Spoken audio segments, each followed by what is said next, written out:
السلام علیکم، میں ہوں غوث سیوانی۔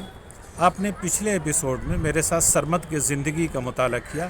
اس ایپیسوڈ میں ہم سرمد کی شاعری سے آپ کو روبرو کریں گے، لیکن اس سے پہلے آئیے آپ ہمیں سبسکرائب کر لیں تاکہ آپ کے ساتھ رشتہ برقرار رہے اور آگے بھی آپ کے ساتھ ملاقاتیں ہوتی رہیں۔ سرمد کاشانی یا سرمد شہید ایک اچھے شاعر تھے۔ چونکہ وہ بنیادی طور پر صوفیزم میں یقین رکھتے تھے، لہٰذا ان کی شاعری میں بھی تصوف کے مضامین ہی ہیں۔ ان کی رباعیات انتہائی پرلطف اور پرکیف ہیں اور سوز و مستی میں ڈوبی ہوئی ہیں۔ سرمد کی شاعری کا محور اور مرکز عشق حقیقی ہے اور ان کی رباعیوں میں اس کا ذکر بڑے ہی والہانہ انداز میں موجود ہے۔ صوفیہ کی نظر میں انسان کو اللہ کی محبت کے لیے پیدا کیا گیا ہے اور انسان کے دل کو اسی کا مرکز ہونا چاہیے۔ سرمد کی شاعری میں یہ احساس بھرپور انداز میں ملتا ہے۔ وہ کائنات کے ہر ذرے میں جلوہ معشوق کو دیکھتے ہیں۔ وہ کہتے ہیں سرمد غم عشق بلحوث را نہ دہند، سوز دل پروانہ مگس را نہ دہند، عمر باید کہ یار آیت بکنار، ای دولت سرمد ہما کسرا نہ دہند۔ اس کا منظوم ترجمہ کچھ یوں ہے: بلحوث کو غم جانا نہیں ملتا سرمد، اور مگس کو دل سوزاں نہیں ملتا سرمد۔ گو غم یار میں عشاق مٹے جاتے ہیں، ہر کسی کو تو یہ ساما نہیں ملتا سرمد۔ ان کی ایک رباعی ہے: اے جلوہ گرے نہاں ایاں شو بدر آ، در فکر بجستیم کہ ہستی تو کجا، خواہم کے در آغوش و کنارت گیرم، تا چند تو در پردہ نمائی خود را۔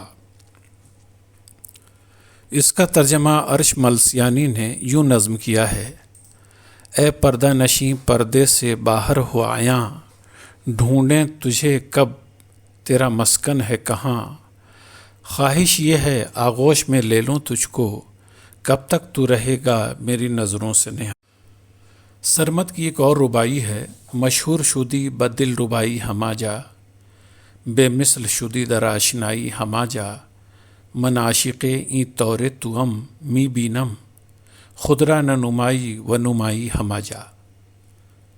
منظوم ترجمہ یوں ہے کہ مشہور جہاں ہے دل ربائی تیری، مقبول جہاں ہے آشنائی تیری، لیکن میرا دل فدا اس انداز پہ ہے، ہر پردے میں ہے جلوہ نمائی تیری۔ ایک اور رباعی یوں ہے: اے بے خبر از ہستی خود ہمچو کتاب، در جلد تو آیات الہی بحجاب، یعنی ز تو حق پدید و تو از اثرش، آگاہ نہیں جو شیشہ از بوئے گلاب۔ یعنی ہستی سے ہے بے خبر تو مانند کتاب، آیات الہی کا ہے تو خود ہی حجاب، حق تجھ میں ہے تو اس سے نہیں ہے واقف، شیشے کو خبر کہاں کہ ہے مجھ میں گلاب۔ ان کی ایک رباعی ہے: تنہا نہ ہمیں دیر و حرم خانہ اوست، این عرض سما تمام کاشانہ اوست، عالم ہما دیوانہ افسانہ اوست، عاقل بود آں کسے کے دیوانہ اوست۔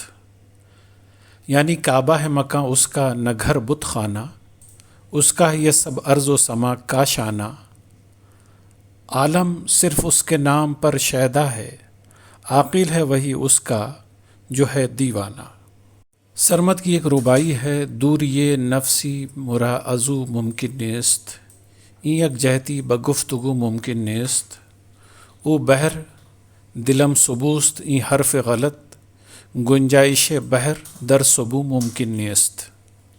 یعنی دم بھر بھی مجھے اس کی جدائی ہے گراں، اس عشق کو لفظوں میں کرے کون بیاں، او بہر ہے دل سبو ہے یہ قول غلط، گنجائش بہر کی سبو میں ہو کہاں۔ سرمد خود اچھے شاعر تھے اور دوسرے شاعروں کے کلام بھی برمحل پڑھا کرتے تھے۔ جب سر قلم کرنے کا حکم ہوا اور جلاد تلوار کے ساتھ آگے بڑھا تو بالکل نہیں گھبرائے، بلکہ مسکراتے ہوئے آگے بڑھے اور کہا: فدائے تو شوم بیا بیا کہ تو بہر صورت می آئی، کہ من ترا خوب می شناسم۔ یعنی میں تجھ پہ قربان آ تو جس شکل میں بھی آئے میں تجھے خوب پہچانتا ہوں۔ پھر غزالی مشہدی کا ایک شعر پڑھا: شور شد وز خواب عدم چشم کشید دیم دیدیم کے باقیست شب فتنہ غنودیم، یعنی ایک شور بپا ہوا اور ہم نے عدم کی نیند سے آنکھ کھولی، دیکھا کہ فتنہ کی رات ابھی باقی ہے تو ہم پھر سو گئے۔ مولانا ابوالکلام آزاد نے قابل اعتماد حوالوں سے حیات سرمد میں لکھا ہے کہ سرمد اپنی زندگی میں صرف لا الہ پڑھا کرتے تھے، مگر جب ان کا سر قلم کیا گیا تو کٹے ہوئے سر سے 3 بار الا اللہ کی صدائیں آئیں، جسے یہاں موجود لوگوں کی بھیڑ نے سنا۔